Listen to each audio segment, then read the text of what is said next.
Pertama, kita nggak lolos grup. Secara teknis, orang yang paling bertanggung jawab adalah saya. Yes, alhamdulillah. Tepat pagi ini, sepak bola Indonesia terselamatkan. Presiden akhirnya ambil tindakan tegas. SEA Games gagal total.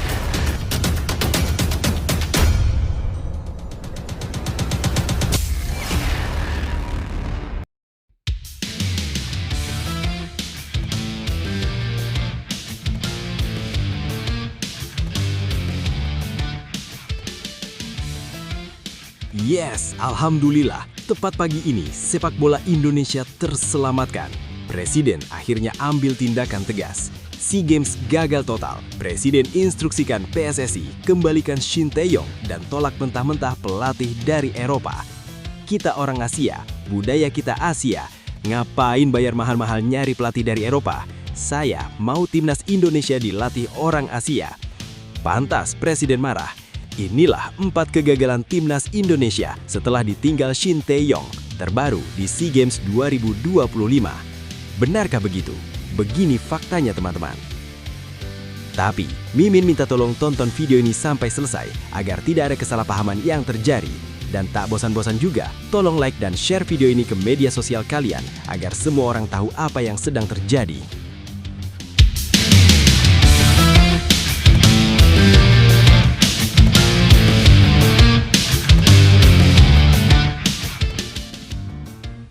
Akhir tahun yang pahit untuk fans timnas Indonesia. Tim senior batal ke Piala Dunia 2026 dan timnas Indonesia U22 gagal di SEA Games 2025. Sebelumnya diberitakan, tahun 2025 menjadi penutup yang pahit bagi sepak bola Indonesia. Harapan besar publik runtuh hampir bersamaan setelah timnas Indonesia senior dipastikan gagal melangkah ke Piala Dunia 2026 dan timnas Indonesia U22 tersingkir lebih awal di SEA Games 2025. Dua kegagalan ini membentuk satu cerita besar tentang mimpi yang tertunda, ekspektasi yang tak terpenuhi, dan pekerjaan rumah yang kian nyata. Berikut ini 3 faktanya. Fakta pertama, mimpi Piala Dunia yang kembali tertunda. Langkah timnas Indonesia senior menuju panggung tertinggi sepak bola dunia harus terhenti di kualifikasi Piala Dunia 2026. Skuad Garuda gagal melaju dari putaran keempat meski sebelumnya mencatat sejarah dengan untuk pertama kalinya mampu menembus fase tersebut. Capaian ini sempat memantik optimisme publik bahwa Indonesia mulai mendekati level elit Asia. Namun, di balik pencapaian historis itu, kegagalan tetap meninggalkan rasa kecewa. Publik menilai momentum emas belum mampu dimaksimalkan sepenuhnya. Asa tampil di Piala Dunia kembali harus ditunda dan harapan itu kini berpindah ke generasi berikutnya yang diharapkan bisa belajar dari kegagalan ini. Tahun pun berakhir dengan perasaan campur aduk antara bangga dan kecewa. Fakta kedua, kejatuhan Garuda Muda di tanah Thailand. Kabar buruk berikutnya datang dari SEA Games 2025 di Thailand. Timnas Indonesia U22 asuhan Indra Syafri gagal total setelah tersingkir di fase grup. Hasil ini terasa semakin menyakitkan karena Indonesia datang dengan status juara bertahan setelah meraih emas pada edisi 2023. Kekecewaan itu tumpah ruah di media sosial. Kolom komentar akun resmi Timnas Indonesia dipenuhi suara hati warganet. Kita semua terlalu sabar dengan harapan, tapi dihadapkan dengan kenyataan, tulis akun gede anak aku semua. Target perak aja tidak tercapai, tulis akun Rizval. Ada pula komentar singkat namun syarat makna dari akun Dikarch Mansyah yang menulis menyala Garuda. Reaksi ini mencerminkan besarnya ekspektasi publik terhadap Garuda Muda yang akhirnya tak terbayar. Fakta ketiga, target realistis pun tak tercapai. Kegagalan di SEA Games 2025 bukan hanya soal gagal mempertahankan emas. Pemerintah sebenarnya menargetkan hasil yang lebih realistis, yakni medali perak. Namun, target minimal itu pun gagal diraih setelah timnas Indonesia U22 tidak mampu melangkah ke semifinal. Nah, sebelum lanjut mendengar berita ini, untuk para netizen, keluarkan satu kalimat pamungkas untuk menanggapi kabar ini. Ayo teman, berikan tanggapan kalian di kolom komentar. Bravo Timnas Indonesia, bravo PSSI. Ayo Garuda, buktikan bahwa level kita sudah dunia. Buktikan bahwa kita adalah raksasa Asia.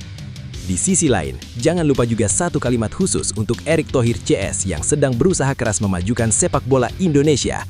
Silakan tulis di kolom komentar. Ayo terbang tinggi Garuda. Mari kita lanjut teman-teman.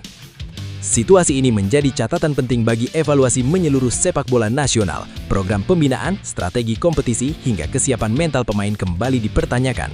Tahun 2025 pun ditutup dengan refleksi besar bahwa prestasi tidak hanya dibangun dari target dan harapan, tapi juga konsistensi kerja jangka panjang. Menjelang 2026, sepak bola Indonesia dituntut bangkit, bukan sekedar menjanjikan mimpi, tapi membuktikannya di lapangan. Lebih lanjut, situasi ini menunjukkan bahwa sepak bola Indonesia sedang berada di persimpangan antara kemajuan dan kekecewaan. Di satu sisi, ada progres nyata yang tidak bisa diabaikan, seperti timnas senior yang mampu menembus putaran keempat kualifikasi Piala Dunia 2026, sebuah capaian yang dulu terasa mustahil. Namun, di balik sisi, kegagalan timnas U22 di SEA Games 2025 menegaskan bahwa kemajuan itu belum merata dan belum cukup kuat untuk menopang ekspektasi besar publik. Kekecewaan supporter sebenarnya lahir dari rasa percaya yang tinggi. Publik sudah terlalu sering diyakinkan bahwa regenerasi berjalan baik, pembinaan berkelanjutan, dan target realistis sudah dipasang. Ketika hasil akhirnya justru meleset bahkan dari target minimal, rasa lelah dan frustasi pun muncul. Ini bukan sekedar soal kalah, tapi soal konsistensi antara rencana dan hasil di lapangan. Momen ini seharusnya menjadi alarm keras bagi semua pemangku kepentingan. Evaluasi tidak cukup berhenti pada pelatih atau pemain semata, tetapi juga menyentuh sistem kompetisi, kualitas persiapan, dan manajemen ekspektasi. Jika kegagalan ini bisa dijadikan bahan belajar yang jujur dan menyeluruh, maka rasa pahit di akhir 2025 justru bisa menjadi fondasi yang kuat untuk kebangkitan sepak bola Indonesia di tahun-tahun berikutnya. Menang tak berarti lolos, Indra Syafri pasang badan usai Garuda Muda gagal total. Sebelumnya diberitakan, Timnas Indonesia U23 menutup fase grup SEA Games 2025 dengan kemenangan 3-1 atas Myanmar. Namun hasil itu tetap tak cukup mengantar Garuda Muda ke semifinal. Indra Syafri tampil ke depan mengakui kegagalan timnya dan menyampaikan permohonan maaf kepada publik Indonesia. Di tengah status juara bertahan yang lepas, Indonesia harus menerima kenyataan pahit. Dan inilah 3 faktanya. 1. Pengakuan tanggung jawab penuh dari sang pelatih. Indra Syafri tidak mencari alasan setelah laga terakhir grup C usai. Pelatih senior itu secara terbuka menyatakan dirinya adalah pihak yang paling bertanggung jawab atas kegagalan Timnas Indonesia U23 melangkah ke semifinal SEA Games 2025. Ia menegaskan, secara teknis seluruh keputusan ada di tangannya, mulai dari persiapan hingga pertandingan. Pernyataan Indra sampaikan sesaat setelah kemenangan atas Myanmar, yang seharusnya menjadi penutup manis, namun realitas berbicara lain. Ia berkata, pertama kita nggak lolos grup, secara teknis orang yang paling bertanggung jawab adalah saya. Ia kemudian melanjutkan dengan nada rendah hati. Jadi saya mohon maaf semua masyarakat Indonesia, dan secara teknis saya ulangi lagi ini tanggung jawab saya. Terima kasih. Sikap ini menunjukkan karakter kepemimpinan yang memilih berdiri di garis depan saat hasil tak sesuai harapan. 2. Menang di laga terakhir, tapi kalah di klasemen. Kemenangan 3-1 atas Myanmar membuat Indonesia finish sebagai runner-up grup C dengan koleksi 3 poin dari 2 pertandingan. Namun di SEA Games 2025, hanya runner-up terbaik yang berhak melaju ke semifinal. Dan di titik inilah Indonesia tersingkir secara matematis. Indonesia harus bersaing dengan Malaysia yang sama-sama mengoleksi 3 poin. Namun produktivitas gol menjadi pembeda. Malaysia mencatatkan selisih gol 4-3, sementara Indonesia hanya 3-2. Selisih tipis ini terasa begitu menyakitkan karena menunjukkan betapa 1 gol saja di fase grup bisa menentukan nasib sebuah tim. Ivar Jenner dan kawan-kawan akhirnya harus menonton fase gugur dari luar meski menutup perjalanan dengan kemenangan. 3. Gelar juara bertahan yang tak mampu dipertahankan. Kegagalan lolos ke semifinal otomatis membuat Indonesia gagal mempertahankan medali emas SEA Games yang diraih 2 tahun lalu. Pada SEA Games 2023, Indra Syafri sukses membawa timnas U23 menjadi yang terbaik, dan prestasi itu sempat menumbuhkan ekspektasi besar publik. Namun sepak bola selalu bicara tentang konsistensi dan momentum. SEA Games 2025 menjadi pengingat bahwa status juara bertahan tidak memberi jaminan apapun. Persaingan yang ketat, format kompetisi yang kejam, serta detail kecil seperti selisih gol menjadi faktor penentu. Meski pahit, kegagalan ini sekaligus menjadi cermin untuk evaluasi menyeluruh demi masa depan timnas Indonesia yang lebih matang dan siap menghadapi turnamen berikutnya. Lebih lanjut, situasi ini menyisakan rasa pahit yang wajar bagi publik sepak bola Indonesia karena kemenangan di laga terakhir justru berujung pada tersingkirnya tim. Namun jika dilihat lebih dalam, kegagalan ini seharusnya tidak hanya dipandang sebagai akhir yang menyakitkan, melainkan sebagai peringatan keras tentang pentingnya konsistensi sejak awal turnamen. Dalam format singkat seperti SEA Games, satu kesalahan kecil, satu laga yang tidak maksimal, bisa menghapus seluruh peluang tanpa ampun. Sikap Indra Syafri yang berani mengambil tanggung jawab patut diapresiasi, karena tidak semua pelatih mau berdiri di depan saat hasil tidak sesuai harapan. Ini menunjukkan kedewasaan dan jiwa kepemimpinan, meski tetap tidak menghapus kekecewaan. Publik berhak kecewa, tetapi juga perlu melihat bahwa regenerasi dan proses pembentukan tim usia muda selalu penuh resiko naik turun. Kegagalan mempertahankan gelar juara justru bisa menjadi titik balik penting jika dijadikan bahan evaluasi menyeluruh mulai dari perencanaan turnamen, pemilihan pemain hingga pendekatan taktik, maka hasil pahit ini bisa menjadi fondasi yang lebih kuat. Sepak bola tidak selalu soal menang hari ini, tetapi tentang belajar cepat agar esok tidak jatuh di lubang yang sama. Kegagalan ini bukan akhir dari perjalanan, melainkan bagian dari proses panjang menuju tim yang lebih kuat. Setiap kekalahan membawa pelajaran yang tidak bisa dibeli dengan kemenangan mudah. Garuda Muda sudah menunjukkan semangat juang sampai peluit akhir, dan itu adalah modal penting untuk bangkit. Untuk para pemain, jangan biarkan satu turnamen mendefinisikan masa depan. Kalian masih muda, jalan masih panjang, dan kesempatan untuk menebus kegagalan akan selalu datang bagi mereka yang mau bekerja lebih keras. Jadikan rasa kecewa ini sebagai bahan bakar untuk berlatih lebih disiplin, lebih fokus, dan lebih lapar akan prestasi. Bagi pelatih dan tim, pelajaran paling berharga lahir dari momen sulit. Ketika keberanian untuk bertanggung jawab dipadukan dengan evaluasi jujur, maka kemajuan akan mengikuti. Sepak bola Indonesia butuh kesabaran, keberanian, dan kepercayaan pada proses. Selama api itu tidak padam, harapan akan selalu hidup. Menang 3-1 tapi tetap tersingkir. Inilah momen pahit Garuda Muda di SEA Games 2025. Sebelumnya diberitakan, Timnas U22 Indonesia dipastikan gagal melangkah ke semifinal SEA Games 2025, meski menutup fase grup dengan kemenangan meyakinkan atas Myanmar. Hasil ini menjadi anti-klimaks dari perjuangan panjang Garuda Muda di Chiang Mai yang berakhir dengan kekecewaan publik sepak bola nasional. Berikut ini 3 faktanya. 1. Menang di lapangan, gagal di klasemen. Kemenangan Timnas U22 Indonesia atas Myanmar sejatinya menghadirkan harapan. Garuda Muda sempat tertinggal lebih dulu lewat gol Min Mau pada menit ke-29, sebelum Tony Firmansyah menyamakan skor jelang turun minum. Momentum berlanjut di babak kedua ketika Jens Reven tampil sebagai pahlawan lewat 2 gol di menit akhir laga. Skor 3-1 menjadi penegasan bahwa tim asuhan Indra Syafri tidak menyerah hingga peluit panjang. Namun hasil itu ternyata belum cukup. Indonesia hanya mengoleksi 3 poin dan harus puas finish di peringkat kedua grup C. Kegagalan bersaing dengan Malaysia dalam perebutan runner-up terbaik membuat kemenangan tersebut terasa hambar. 2. Harapan publik berujung kecewa. Gugurnya Timnas U22 Indonesia dari fase grup langsung memantik reaksi keras dari pecinta sepak bola tanah air. SEA Games yang selama ini menjadi panggung prestasi justru kembali menghadirkan cerita pahit. Banyak pihak menilai kegagalan ini sebagai kemunduran, mengingat ekspektasi besar terhadap generasi muda saat ini. Nama-nama di skuad seperti Ivar Jenner dan kawan-kawan tak luput dari sorotan. Tekanan publik pun mengarah ke internal federasi, termasuk jajaran PSSI yang dianggap ikut bertanggung jawab atas hasil akhir. Kekecewaan tersebut meluap di media sosial dan kolom komentar berbagai pemberitaan. 3. Arya Sinulinga pilih bungkam dan lepas tangan.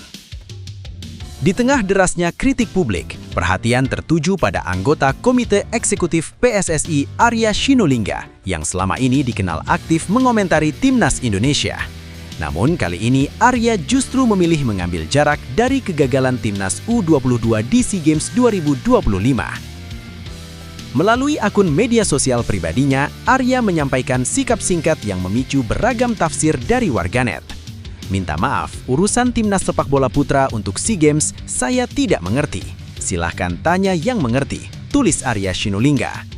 Pernyataan tersebut justru menambah polemik karena dinilai tidak mencerminkan tanggung jawab moral sebagai pengurus federasi. Kegagalan timnas U22 Indonesia di SEA Games 2025 pun akhirnya tak hanya menjadi soal hasil di lapangan, tetapi juga cermin persoalan yang lebih besar tentang komunikasi, kepemimpinan, dan ekspektasi publik terhadap masa depan sepak bola nasional. Lebih lanjut, situasi ini mencerminkan ironi klasik dalam sepak bola Indonesia. Menang di satu laga krusial tetapi tetap pulang lebih cepat dari turnamen. Hasil tersebut menunjukkan bahwa masalah utama bukan semata kualitas pertandingan terakhir, melainkan konsistensi sejak awal fase grup. Ketika nasib ditentukan oleh hitung-hitungan klasemen, maka kemenangan dramatis justru terasa terlambat dan menyisakan penyesalan. Kekecewaan publik wajar karena SEA Games selama ini diposisikan sebagai ajang pembuktian generasi muda. Kekalahan dalam persaingan antar tim Asia Tenggara membuat kepercayaan terhadap arah pembinaan kembali dipertanyakan. Apalagi skuad yang dibawa dinilai memiliki potensi dan pengalaman yang cukup untuk melangkah lebih jauh. Sikap pengurus yang terkesan melepaskan tanggung jawab justru memperlebar jarak dengan supporter. Dalam situasi gagal total, publik justru menunggu penjelasan evaluatif, bukan sekedar penolakan komentar. Keterbukaan dan keberanian mengambil peran menjadi kunci agar kegagalan ini tidak berhenti sebagai cerita pahit, tetapi berubah menjadi pelajaran penting bagi masa depan timnas Indonesia. Kegagalan ini bukan akhir dari perjalanan, melainkan bagian dari proses panjang yang harus dilewati setiap tim besar. Tidak semua kemenangan langsung berbuah hasil dan tidak semua kegagalan menandakan kemunduran. Dari lapangan Chiang Mai, para pemain sudah menunjukkan bahwa mereka mampu bangkit, berjuang hingga menit terakhir, dan itu adalah modal mental yang tidak bisa dianggap remeh. Untuk para pemain, jadikan kekecewaan ini sebagai bahan bakar untuk tumbuh lebih kuat. Kritik boleh datang, tetapi karakter juara lahir dari keberanian menerima hasil pahit, lalu bekerja lebih keras. Sepak bola selalu memberi kesempatan kedua bagi mereka yang mau belajar dan konsisten. Bagi publik dan pengelola tim, inilah momen untuk memperbaiki, bukan saling menyalahkan. Dukungan yang tepat, evaluasi yang jujur, dan kepercayaan terhadap proses akan membuka jalan baru. Garuda Muda boleh tersingkir hari ini, tetapi mimpi besar sepak bola Indonesia tidak boleh ikut berhenti. Timnas U22 gagal di SEA Games 2025. Waketum PSSI, kenyataan harus diterima. Sebelumnya, diberitakan Timnas Indonesia U22 harus menerima kenyataan pahit di SEA Games 2025. Berstatus juara bertahan, Garuda Muda justru terhenti di fase grup setelah hanya mampu finish sebagai runner-up grup C dan gagal bersaing dalam klasemen runner-up terbaik. Kemenangan atas Myanmar tak cukup menyelamatkan langkah Indonesia. Dari kegagalan ini, setidaknya ada 3 faktanya. Fakta 1, langkah terhenti meski menang. Harapan timnas U22 sempat menyala ketika mereka menutup laga terakhir dengan kemenangan 3-1 atas Myanmar. Hasil itu menunjukkan daya juang skuad muda Indonesia yang tetap tampil menekan hingga peluit akhir. Namun sepak bola turnamen tak hanya soal menang di satu laga, melainkan soal konsistensi sejak awal fase grup. Indonesia harus menelan kenyataan pahit karena kalah bersaing dengan Malaysia dalam perhitungan runner-up terbaik. Status sebagai juara bertahan SEA Games tak mampu menjadi tameng dari ketatnya persaingan grup. Kemenangan yang datang terlambat akhirnya hanya menjadi catatan statistik, bukan tiket menuju babak berikutnya. Fakta 2, evaluasi menyeluruh jadi keniscayaan. Wakil Ketua Umum PSSI Zainuddin Amali menegaskan kegagalan ini adalah kenyataan yang harus diterima semua pihak. Ia menyebut evaluasi menyeluruh pasti dilakukan oleh Komite Eksekutif PSSI, termasuk menyangkut pelatih dan aspek teknis lainnya. Kenyataan ini harus kita terima, evaluasi pasti dilakukan. Soal pelatih atau tidak, itu kewenangan Exco, kata Amali. Ia juga menyinggung persiapan yang dinilai tidak seoptimal SEA Games 2023 sebagai salah satu faktor yang mempengaruhi performa tim. Pernyataan ini menegaskan bahwa kegagalan bukan untuk disesali semata, melainkan dijadikan cermin perbaikan ke depan. Fakta 3, target emas disebut sekadar pemacu semangat. Di tengah sorotan publik, muncul anggapan adanya perbedaan target antara PSSI dan pemerintah. Namun Amali membantah adanya perbedaan pandangan tersebut. Menurutnya, target emas yang sempat digaungkan lebih dimaksudkan sebagai dorongan moral bagi pemain, bukan komitmen kaku yang membebani. Tidak ada perbedaan target, pemerintah punya perhitungan sendiri, PSSI menyampaikan emas sebagai motivasi. Tujuannya sama, ingin hasil terbaik, ujar Amali. Pernyataan ini sekaligus meluruskan persepsi publik bahwa target tinggi bukan janji kosong, melainkan upaya memacu mental bertanding para pemain muda di ajang besar. Kegagalan Timnas U22 di SEA Games 2025 memang menyisakan kekecewaan. Namun dari setiap kegagalan selalu ada ruang untuk belajar dan bertumbuh. Generasi muda sepak bola Indonesia telah merasakan kerasnya kompetisi regional sejak dini. Dengan evaluasi jujur, persiapan yang lebih matang, dan dukungan berkelanjutan, bukan tidak mungkin kegagalan hari ini menjadi fondasi kesuksesan di masa depan. Lebih lanjut, situasi kegagalan Timnas Indonesia U22 di SEA Games 2025 patut dilihat secara lebih jernih dan proporsional. Kekecewaan publik wajar muncul mengingat status juara bertahan dan ekspektasi tinggi yang terlanjur melekat. Namun hasil ini juga menjadi pengingat bahwa regenerasi sepak bola tidak selalu lurus dan kemenangan masa lalu tidak otomatis menjamin keberhasilan di turnamen berikutnya. Kegagalan di fase grup menunjukkan bahwa persoalan timnas bukan semata soal hasil pertandingan terakhir, melainkan akumulasi dari persiapan, strategi, dan konsistensi permainan sejak awal turnamen.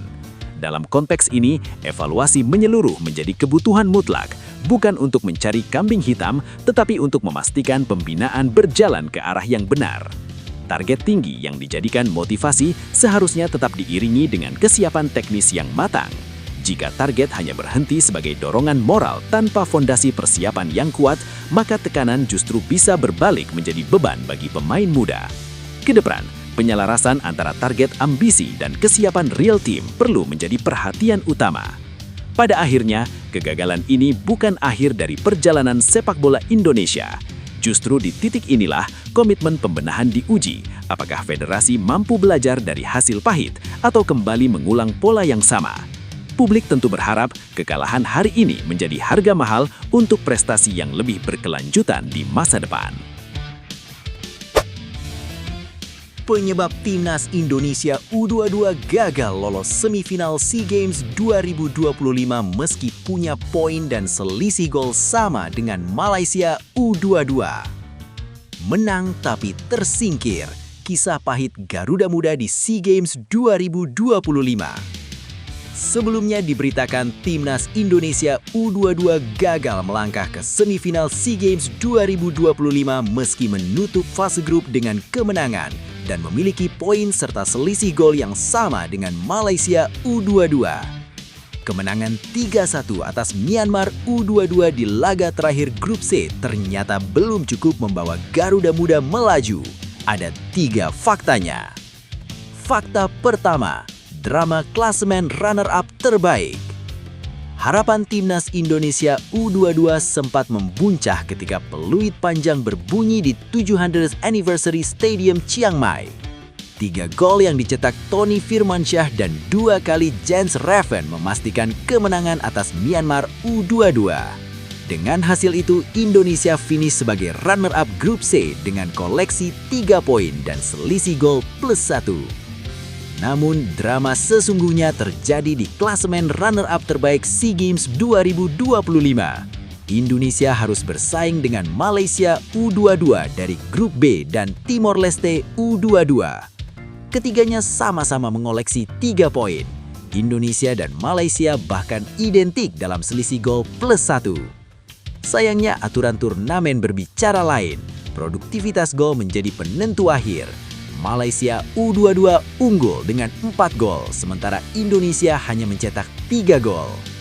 Perbedaan tipis inilah yang membuat posisi puncak runner-up terbaik jatuh ke tangan Malaysia dan menutup pintu semifinal bagi Garuda Muda. Fakta kedua, aturan ketat yang tak berpihak. Kegagalan ini bukan karena Indonesia kalah di lapangan pada laga terakhir.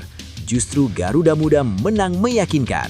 Namun format SEA Games 2025 hanya memberikan 1 tiket semifinal bagi pemuncak klasemen runner-up terbaik. Tidak ada ruang kompromi bagi tim yang berada di posisi kedua meski catatannya identik. Situasi ini menjadi pelajaran mahal bagi Indonesia U22. Setiap gol di fase grup memiliki arti krusial. Kemenangan besar bukan sekedar soal menang, tetapi soal margin dan produktivitas. Dalam turnamen singkat seperti SEA Games, kesalahan kecil di satu laga awal bisa berujung fatal di akhir. Indonesia harus menerima kenyataan pahit, tersingkir bukan karena kalah kualitas, melainkan kalah hitungan. Fakta ketiga, penurunan prestasi usai emas 2023. Tersingkirnya Timnas Indonesia U22 di fase grup SEA Games 2025 terasa semakin menyakitkan jika menengok ke belakang. 2 tahun lalu di Kamboja, Garuda Muda berdiri di puncak Asia Tenggara dengan medali emas setelah mengalahkan Thailand 5-2 di final. Saat itu Indonesia dipuji sebagai kekuatan baru sepak bola regional. Kini ceritanya berbalik. Gagal lolos semifinal menjadi kemunduran prestasi yang signifikan. Ini bahkan menjadi kegagalan pertama Indonesia U22 menembus semifinal sejak SEA Games 2009. Sejak edisi 2011 hingga 2023, Indonesia selalu mampu melangkah jauh dengan koleksi medali perak, perunggu hingga emas. SEA Games 2025 menjadi pengingat bahwa konsistensi di level regional tidak pernah mudah dan regenerasi selalu menuntut pembuktian nyata di lapangan. Kisah Timnas Indonesia U22 di SEA Games 2025 pun berakhir dengan rasa getir. Menang di laga terakhir belum tentu cukup. Dalam sepak bola, turnamen detail kecil bisa menentukan nasib besar. Garuda Muda pulang lebih cepat membawa pekerjaan rumah besar untuk masa depan. Lebih lanjut, situasi yang dialami Timnas Indonesia U22 ini terasa sangat menyakitkan karena mereka tidak benar-benar gagal di atas lapangan. Kemenangan atas Myanmar seharusnya menjadi penutup yang manis, namun berubah menjadi ironi ketika hitungan di atas kertas justru mematahkan harapan. Ini memperlihatkan bahwa sepak bola modern bukan hanya soal menang atau kalah, tetapi soal efisiensi sejak menit pertama turnamen dimulai. Kegagalan ini juga menunjukkan bahwa tekanan sebagai juara bertahan membawa beban tersendiri. Ekspektasi publik tinggi sementara margin kesalahan semakin sempit. Sedikit saja kehilangan fokus atau kurang tajam di satu laga awal, dampaknya bisa sangat besar di akhir. Dalam konteks ini, Timnas Indonesia U22 perlu dievaluasi bukan untuk disalahkan, tetapi untuk memperkuat mental bertanding di turnamen singkat yang sangat kejam pada detail. Di sisi lain, sistem kompetisi juga layak menjadi catatan. Ketika poin dan selisih gol sama, tetapi nasib ditentukan oleh produktivitas gol, situasi seperti ini hampir tak terhindarkan. Indonesia kalah oleh 1 gol yang tercipta atau tidak tercipta di laga lain. Ini menjadi pelajaran bahwa setiap pertandingan harus diperlakukan seperti final, karena 1 gol bisa menjadi pembeda antara euforia dan kekecewaan. Meski hasilnya pahit, kegagalan ini seharusnya tidak mematahkan kepercayaan pada generasi muda. Justru dari momen seperti inilah fondasi tim yang lebih matang bisa dibangun. Evaluasi menyeluruh, pembinaan yang konsisten, dan keberanian mengambil pelajaran dari kekalahan akan menentukan apakah cerita pahit ini hanya menjadi jeda atau awal dari kemunduran yang lebih panjang.